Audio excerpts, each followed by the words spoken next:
साहित्य प्रेमियों को कृष्ण कुमार द्विवेदी का प्यार भरा नमस्कार।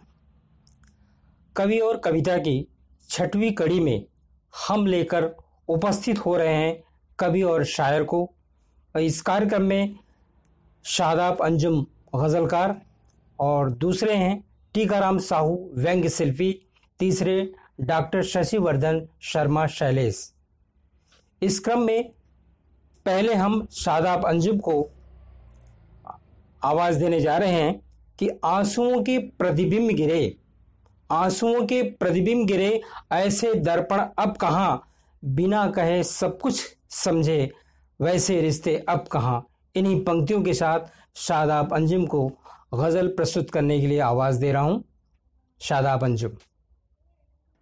नमस्कार, आदाब दोस्तों, मैं शादाब अंजुम आप सबके सामने अपनी कुछ गज़लें रख रहा हूँ। उम्मीद है पसंद आएगी। सबसे पहले मैं पेश कर रहा हूँ अपनी एक कौमी यकजहती पर लिखी हुई एक गज़ल। तो मतलब देखें कि जो तुम्हारी आस्था है वो मेरा ईमान है, कि जो तुम्हारी आस्था है वो मेरा ईमान है, हम सभी ये मानते हैं हर जगह भगवान है। बहुत अच्छे, बहुत अच्छे। हम सभी ये मानते हैं हर जगह भगवान है। शुक्रिया। कि कौन आया है यहाँ रहने हमेशा के लिए, कि कौन आया है यहाँ हम रहने हमेशा के लिए, मैं भी जाऊँगा यहाँ से तू भी एक मेहमान है, कि मैं भी जाऊँगा यहाँ से तू भी एक मेहमान है। और शेर देखिए बतौर ख़ास के नामे मज़हब पर जुदा हो जाएंगे राम और रहीम, कि नामे मज़हब पर जुदा हो जाएंगे राम और रहीम, जो भी ऐसा सोचता है वो बड़ा नादान है, जो भी ऐसा सोचता है वो बड़ा नादान है। और चीन भी अच्छा है अमेरिका भी है बेहतर मगर, कि चीन भी अच्छा है अमेरिका भी है बेहतर मगर, सारी दुनिया से निराला अपना हिंदुस्तान है। बहुत अच्छे। सारी दुनिया से निराला अपना हिंदुस्तान है। बहुत शुक्रिया। और मक्ता देखें कि हम जो अंजुम रह रहे हैं आज मिलजुल कर यहाँ, कि हम जो अंजुम रह रहे हैं आज मिलजुल कर यहाँ, राम की कृपा है और अल्लाह का एहसान है, राम की कृपा है और अल्लाह का एहसान है। जो तुम्हारी आस्था है वो मेरा ईमान है, हम सभी ये मानते हैं हर जगह भगवान है। बहुत बहुत शुक्रिया, बहुत बहुत शुक्रिया जी। पेश है दूसरी गज़ल मेरी। मतलब देखें कि चाहे गुजरी जिस तरह जैसी कटी अच्छी लगी, कि चाहे गुजरी जिस तरह जैसी कटी अच्छी लगी, ज़िंदगी प्यारी थी कल भी आज भी अच्छी लगी, ज़िंदगी प्यारी थी कल भी आज भी अच्छी लगी। और गांव के हर एक मंज़र में है ठहराओ मगर, कि गांव के हर एक मंज़र में है ठहराओ मगर, जो मुसलसल बह रही है वो नदी अच्छी लगी, जो मुसलसल बह रही है वो नदी अच्छी लगी। और दूसरों के काम आकर जो मुझे हासिल हुई, कि दूसरों के काम आकर जो मुझे हासिल हुई, सारी खुशियों से ज़्यादा वो खुशी अच्छी लगी, सारी खुशियों से ज़्यादा वो खुशी अच्छी लगी। और साथ वो होता तो हो जाता तजस्सुस रायगां, तजस्सुस तलाश को कहते हैं, कि साथ वो होता तो हो जाता तजस्सुस रायगां, आज आँखों को मेरी उसकी कमी अच्छी लगी, आज आँखों को मेरी उसकी कमी अच्छी लगी। और ये शेर देखे कि हर गज़ल पर दाद देना मेरी फितरत में नहीं, कि हर गज़ल पर दाद देना मेरी फितरत में नहीं, बस उसे अच्छी कहा जो वाकई अच्छी लगी, बस उसे अच्छी कहा जो वाकई अच्छी लगी। और ये आखिरी शेर मक्ते का, कि जो खबर सच्ची थी अंजुम पढ़ नहीं पाए मगर, कि जो खबर सच्ची थी अंजुम पढ़ नहीं पाए मगर, सुर्ख रंगों से लिखी हर सनसनी अच्छी लगी, सुर्ख रंग, बहुत शुक्रिया, कि सुर्ख रंगों से लिखी हर सनसनी अच्छी लगी। बहुत शुक्रिया। पेश है मेरी गज़ल, ताज़ा गज़ल, जिसका मतलब है कि ऐसा नहीं कि ख़त कोई लिखा ना जा सका, कि ऐसा नहीं कि ख़त कोई लिखा ना जा सका, लेकिन पते पर आपके भेजा ना जा सका, लेकिन पते पर आपके भेजा ना जा सका। और ये शेर देखे कि कैदी बना लिया उसे तेरे खुलूस ने, कि कैदी बना लिया उसे तेरे खुलूस ने, जो भी तेरे मकान में आया न जा सका, जो भी तेरे मकान में आया न जा सका। और लेते हैं इम्तिहान वो यारों का किस तरह, कि लेते हैं इम्तिहान वो यारों का किस तरह, हमसे तो दुश्मनों को भी परखा न जा सका, हमसे तो दुश्मनों को भी परखा न जा सका। बहुत शुक्रिया। और ये शेर देखे कि अच्छी गज़ल थी उसकी मगर पेशकश बुरी, कि अच्छी गज़ल थी उसकी मगर पेशकश बुरी, महफिल में आज भी वो सराहा न जा सका, महफिल में आज भी वो सराहा न जा सका। और होती नहीं है जेब कफन में ये जान लो, कि होती नहीं है जेब कफन में ये जान लो, दुनिया से कोई लेके खजाना न जा सका, दुनिया से कोई लेके खजाना न जा सका। और शेर देखे कि सूराख दुष्यंत कुमार जी का मशहूर शेर, एक पत्थर तो तबीयत से उछालो यारो, उससे मुतासिर होकर ये शेर है कि सूराख आसमां में थे करने को सब बजिद, कि सूराख आसमां में थे करने को सब बजिद, पत्थर मगर किसी से उछाला न जा सका, पत्थर मगर किसी से उछाला न जा सका। और मक्ता देखें कि अंजुम तेरी गज़ल से है इफ्कार लापता, अंजुम तेरी गज़ल से है इफ्कार लापता, नादिर कोई ख्याल भी बांधा न जा सका, नादिर कोई ख्याल भी बांधा न जा सका। बहुत शुक्रिया। आदाब दोस्तों, मेरी ये गज़ल हाजिर खिदमत है कि मतला यूँ है कि जब से माइल हूँ शायरी की तरफ, कि जब से माइल हूँ शायरी की तरफ, ध्यान जाता नहीं किसी की तरफ, कि ध्यान जाता नहीं किसी की तरफ। और एक और मतला है कि एक दो हैं सरस्वती की तरफ, कि एक दो हैं सरस्वती की तरफ, बाकी सारे हैं लक्ष्मी की तरफ, बाकी सारे हैं लक्ष्मी की तरफ। और ज़ीस्त का बोझ खुद उठाना है, कि ज़ीस्त का बोझ खुद उठाना है, देखता क्या है यूं कुली की तरफ, देखता क्या है यूं कुली की तरफ। और शेर देखे कि मुझको मुझसा दिखाई देता है, कि मुझको मुझसा दिखाई देता है, देखता हूँ जिस आदमी की तरफ, कि देखता हूँ जिस आदमी की तरफ।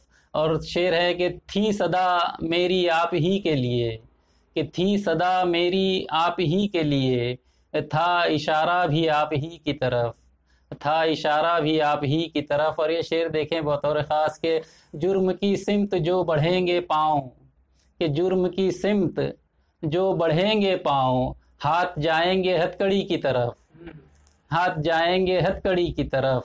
और शेर ये भी देखें कि तय था बनवास राम का जाना, कि तय था बनवास राम का जाना, क्योंकि दशरथ थे कैकई की तरफ, क्योंकि दशरथ थे कैकई की तरफ। बहुत शुक्रिया। कि तय था बनवास राम का जाना, क्योंकि दशरथ थे कैकई की तरफ। और मक्ता देखें कि मुंतज़िर उसका जब नहीं अंजुम, कि मुंतज़िर उसका जब नहीं अंजुम, देखता क्यों है तू घड़ी की तरफ, देखता क्यों है तू घड़ी की तरफ, जब से माइल हूँ शायरी की तरफ, ध्यान जाता नहीं किसी की तरफ। शुक्रिया, शुक्रिया, बहुत शुक्रिया। अभी आपने शादाब अंजुम को सुना, तो दूसरे क्रम में हमारे बीच हास्य व्यंग्य शिल्पी टीकाराम शाहू आज़ाद को प्रस्तुत करने जा रहे हैं अपनी इन पंक्तियों के साथ कि भ्रष्टाचारों की ऐसी चली आंधियां, बुझ गए जो भी दीप थे ईमान के, शर्म से सर कातिल झुकाते नहीं,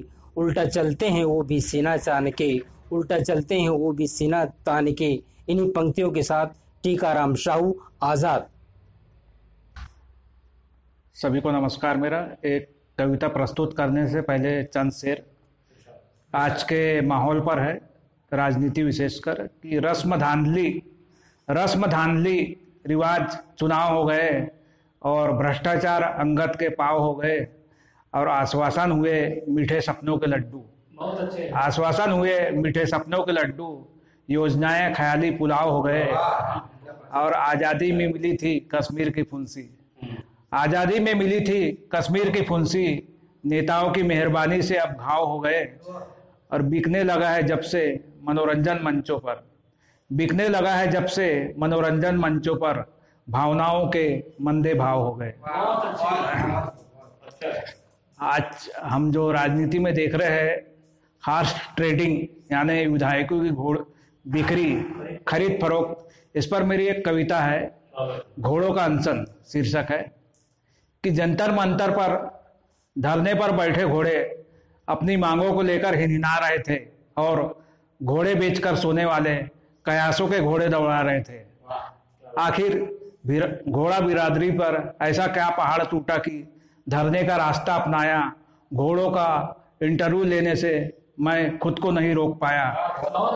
हमने घोड़ों को नेता से पूछा सवाल, हमने घोड़ों के नेता से पूछा सवाल, हे अश्वराज, दूल्हों के बजाय आसमान सिर पर क्यों उठा रखा है?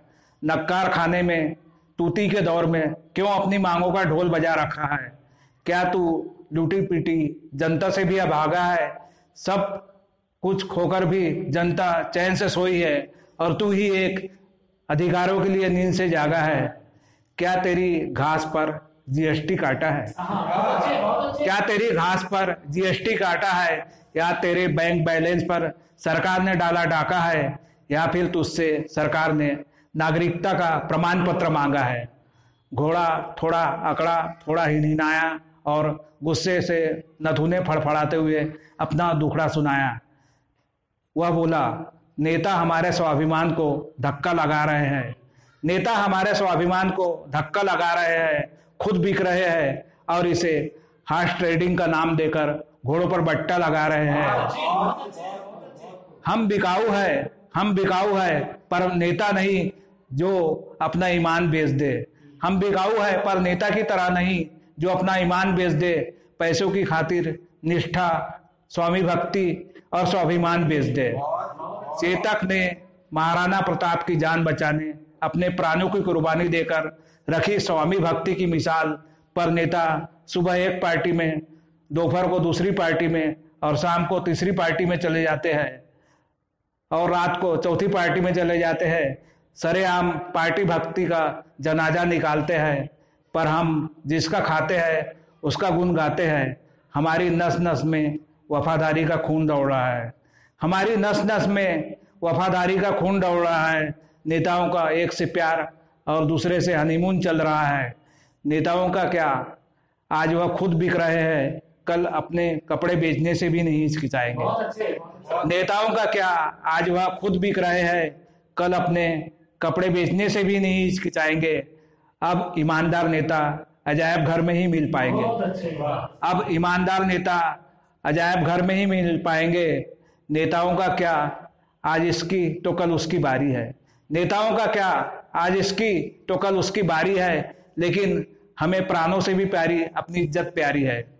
लेकिन हमें प्राणों से भी अपनी इज्जत प्यारी है। घोड़ा कुछ नहीं पहने हुए भी मुझे इज्जतदार लग रहा था। घोड़ा कुछ नहीं पहने हुए भी मुझे इज्जतदार लग रहा था और वे कपड़े पहनकर भी नंगे नजर आ रहे थे। धन्यवाद। अभी आपने टीकाराम साहू की व्यंग कविता घोड़ों का अनशन सुना। बहुत अच्छी प्रस्तुति रही इनकी। अभी तीसरे क्रमांक पर मैं डॉक्टर शशि वर्धन शर्मा शैलेश को आमंत्रित करने जा रहा हूं अपनी इन पंक्तियों के साथ। गीत लिखता हूं मगर गाता नहीं, गीत लिखता हूं मगर गाता नहीं, क्योंकि अपने स्वर सधे पाता नहीं, इसलिए सम्मेलनों के द्वार पर मांगने शोहरत कभी जाता नहीं, इसलिए सम्मेलनों के द्वार पर मांगने शोहरत कभी जाता नहीं। इन्हीं पंक्तियों के साथ मैं बड़े अदब के साथ उन्हें आवाज़ दे रहा हूं। बहुमुखी प्रतिभा के धनी शैलेश जी। मेरे साहित्यिक मित्रों, इससे पहले कि मैं अपनी कविता पढ़ूं, थोड़ा सा कविता के बारे में बताना चाहता हूं कि आजकल समाचार पत्रों में आपने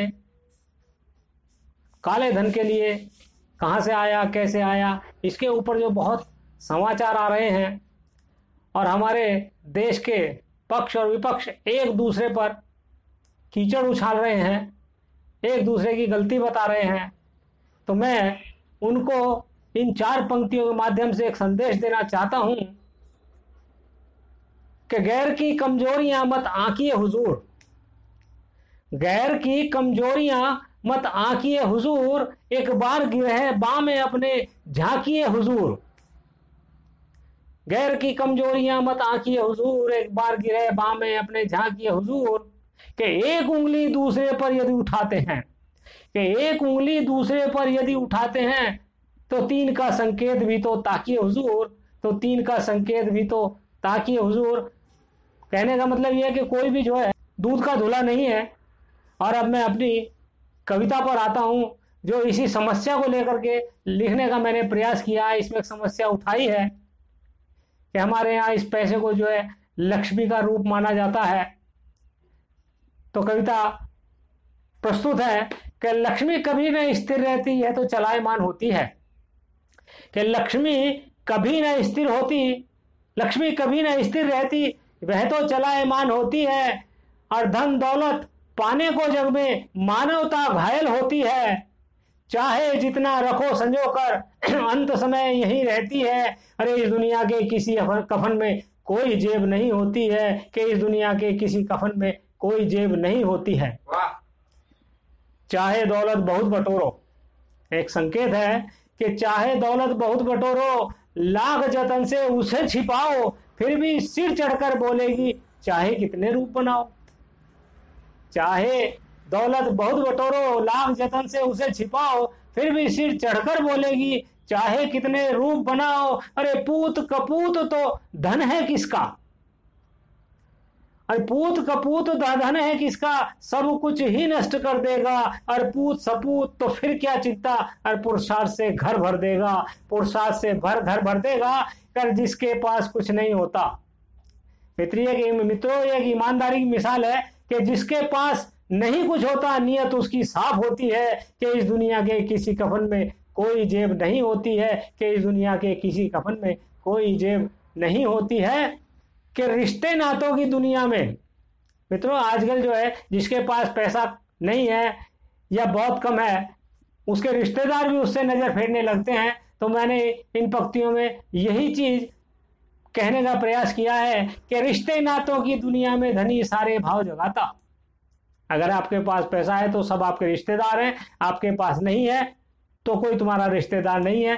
कि रिश्ते नातों की दुनिया में धन ही सारे भाव जगाता, और धन का कोष पास न हो तो 100 आंसू रोज रुलाता। धन का कोष पास न हो तो 100 आंसू रोज रुलाता। कि धन दौलत का अहम व्यक्ति को मन में अहंकार उपजाता। इसमें बताने की बात नहीं है कि धन दौलत का अहम व्यक्ति के मन में अहंकार उपजाता। और धन दौलत अथाह पा व्यक्ति शक्ति का प्रतिरूप बन जाता। कि धन दौलत पाने को दुनिया मानवता तक को खोती है। पैसा लेके आज के जो साहूकार हैं उनको किसी की गरीबी से किसी से मतलब नहीं है। वो अपनी जो है सारी इंसानियत एक तरफ छोड़ करके अपने जो बोलना है वो बोलते हैं। तो वो चीज इस पंक्ति में दी है कि धन दौलत पाने को दुनिया मानवता तक को खोती है। कि इस दुनिया के किसी कफन में कोई जेब नहीं होती है। और बिन श्रम के जो दौलत पाते, मित्रों माता पिता से जो बच्चों को दौलत मिलती है वो उसका मोल नहीं जानते हैं। कि बिन श्रम के जो दौलत पाते उसका मोल नहीं कर पाते। और ऐसा पैसा जोड़ जोड़ कर लाख जतन से उसे छिपाते। गुणा भाग के समीकरण से जो अन्यों की संपत्ति हड़पे, ऐसे व्यक्ति बिना नींद भी दिन में देखे अद्भुत सपने। और किस तरीके से ज्यादा संपत्ति आ जाए कि आंखों में इनके नींद न होती, इनकी नींद उड़ जाती है। आंखों में इनके नींद न होती जब दुनिया चैन से सोती है। कि इस दुनिया के किसी कफन में कोई जेब नहीं होती है, कि इस दुनिया के किसी कफन में कोई जेब नहीं होती है। और माया केवल लोभ जगाती।